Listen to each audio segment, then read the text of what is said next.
One morning, a 7-year-old boy rushed angrily into his mother's room with a gun, where his pregnant mother was preparing to take him to school.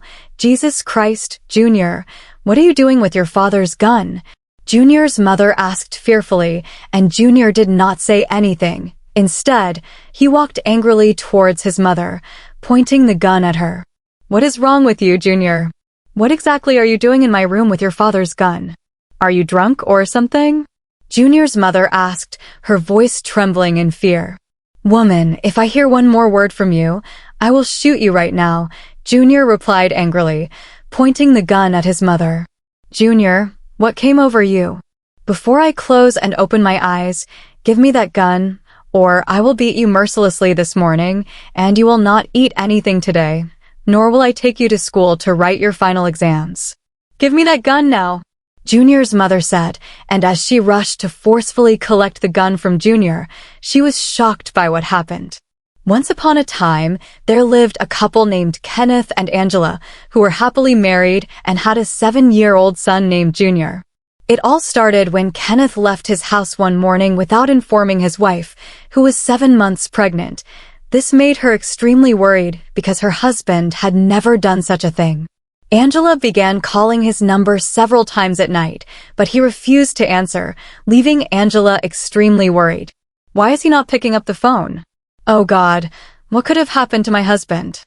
I just pray nothing bad happens to him, Angela exclaimed, and she was unable to sleep that night because she kept calling and thinking about her husband. The next day, Angela began looking for her husband everywhere, but could not find him. She then went to her husband's best friend's house to look for him. "Please, Matthew, have you seen my husband?" "No, madam, but I talked to him last night." "Did he not tell you where he went?" Matthew, Kenneth's friend, asked. "He left the house without informing me yesterday morning while I was preparing his breakfast, and I have called his phone number several times, but he has not answered, and I'm extremely worried because I do not want anything to happen to my husband," Angela exclaimed. "Please hold on while I call him so you can speak with him," Matthew said as he dialed Kenneth's number. "Hello, Kenneth, where are you?" "Your pregnant wife is desperately looking for you," Matthew asked. "Where's my wife?" Kenneth asked. "She is here with me," Matthew responded, and Kenneth quickly ended the call and turned off his phone. "Madam, did you have any problems or misunderstandings with your husband? Because it is obvious that something is wrong between the two of you," Matthew asked. "I have no issues with my husband. He left the house yesterday while I was preparing his breakfast," Angela responded sadly. "Please, Ma, return home. I will call him later." "Trust me, he will return," Matthew said, and Angela sadly left his house. Matthew then called Kenneth, but his phone was switched off. The following morning, Kenneth awoke and told the woman he had abandoned his family to come spend 3 days with her. "Monica, ever since I met you, I have been fed up with my wife. I no longer have any feelings for her," Kenneth confessed. "So what do you intend to do at this point?" Monica asked. "I do not know what to do. I am completely confused, and I cannot divorce her because she is 7 months pregnant. I wish she would leave my house so I could marry you without hesitation," Kenneth said. "What is your wife's weakness? What is her biggest fear?" Monica asked. "My wife is extremely afraid of guns and dogs, which is why I do not have any dog in my house." "Okay, I have got a plan," Monica said. "What is the plan?" Kenneth curiously asked. "Since you are looking for a way to drive your wife away, start threatening her with her weaknesses, and you will see what happens." "How can I do that?" "I do not understand," Kenneth said. "When you have a little misunderstanding with her, and she talks to you in a way that you do not like, use a gun to threaten her instead of talking back to her. If you do this, she will find the house and marriage very uncomfortable, so she will have no choice but to quit the marriage because she will believe that you will kill her someday. Kenneth, if you truly love me and want to marry me, please implement this strategy," Monica pleaded. "Wow, thank you very much. I love this plan and will not hesitate to put it into action," Kenneth appreciated her. Kenneth returned 3 days after leaving the house without informing his wife, and when he arrived, his wife was sitting in the parlor with her friend, Matthew's wife, crying and thinking about him while her friend comforted her. When Kenneth saw his wife, he quietly went into his room without greeting her or asking how she was doing. "Angela, why is your husband acting like that?" Angela's friend asked. "Please, I am coming," Angela said as she rushed to her husband's room. "Where have you been for the past 3 days, honey? What did I do to you that caused you to abandon me in my condition for 3 days?" Angela asked sadly. "And who are you to ask me such a stupid question in my house?" Kenneth asked angrily. "Honey, why are you talking to me in that way? Please calm down and talk to me. Have I done anything wrong?" Angela asked. "See, woman, you have no right to ask where I went." "I have every right to go wherever I want without informing anyone," Kenneth said. "I am your wife, and I have every right to ask where you went after abandoning me and our son for 3 days. Kenneth, what have I done to you that you would choose to treat me like a slave, regardless of my circumstances?" Angela asked with teary eyes.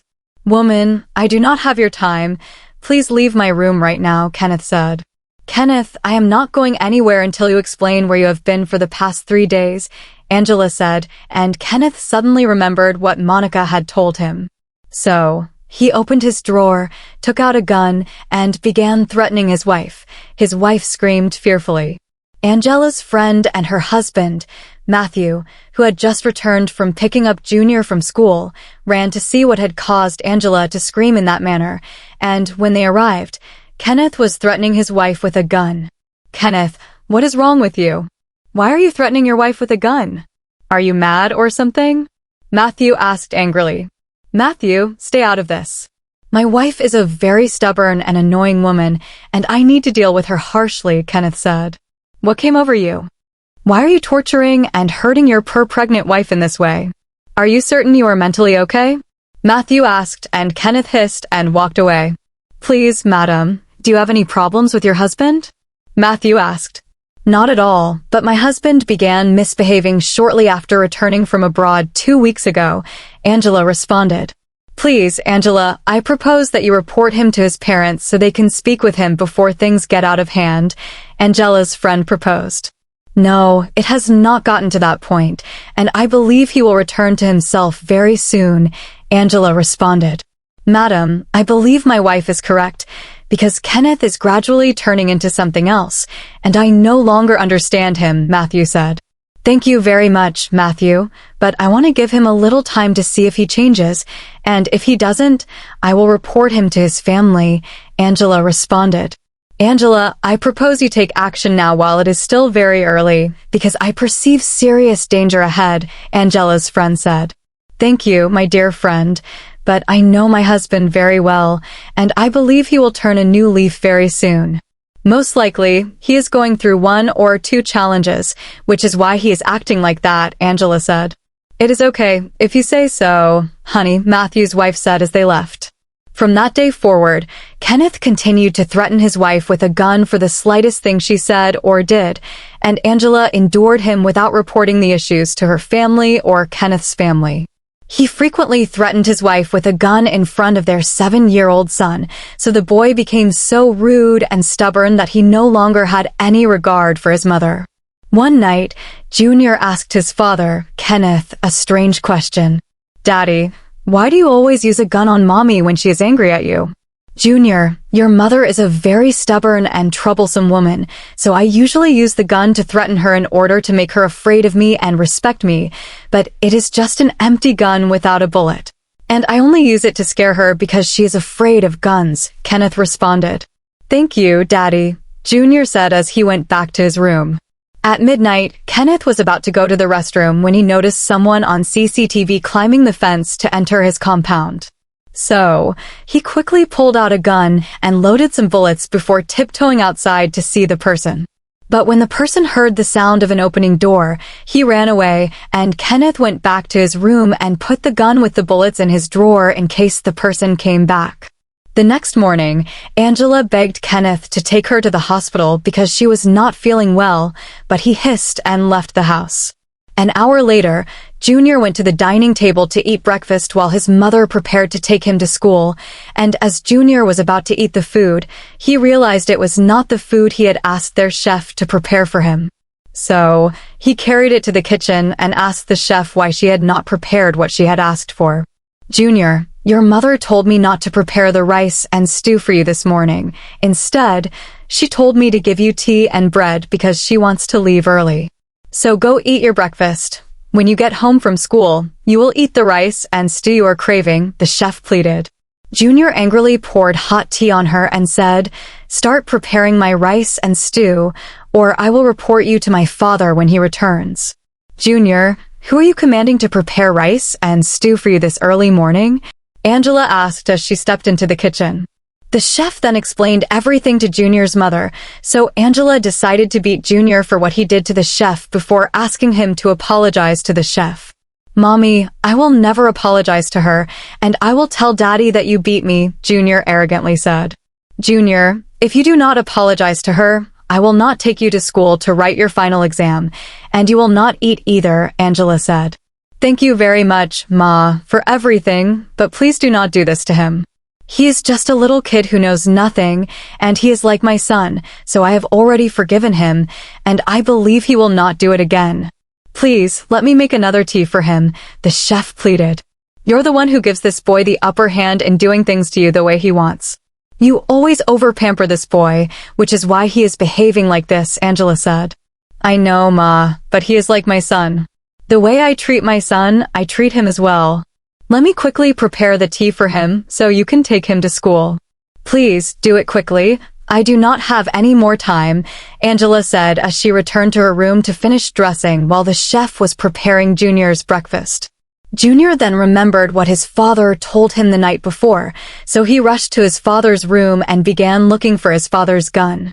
When he opened his father's drawer, he found the gun, and his father had forgotten to remove the bullets, so Junior took the gun and stormed into his mother's room, where she was getting ready to take him to school. "Jesus Christ, Junior, what are you doing with your father's gun?" Junior's mother asked fearfully, and Junior did not say anything. Instead, he walked angrily towards his mother, pointing the gun at her. "What is wrong with you, Junior? What exactly are you doing in my room with your father's gun? Are you drunk or what?" Junior's mother asked, her voice trembling in fear.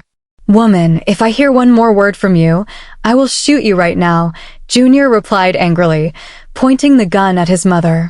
"Chai, Kenneth has ruined this boy's life for me, and I have always warned him, but he wouldn't listen to me," Junior's mother said.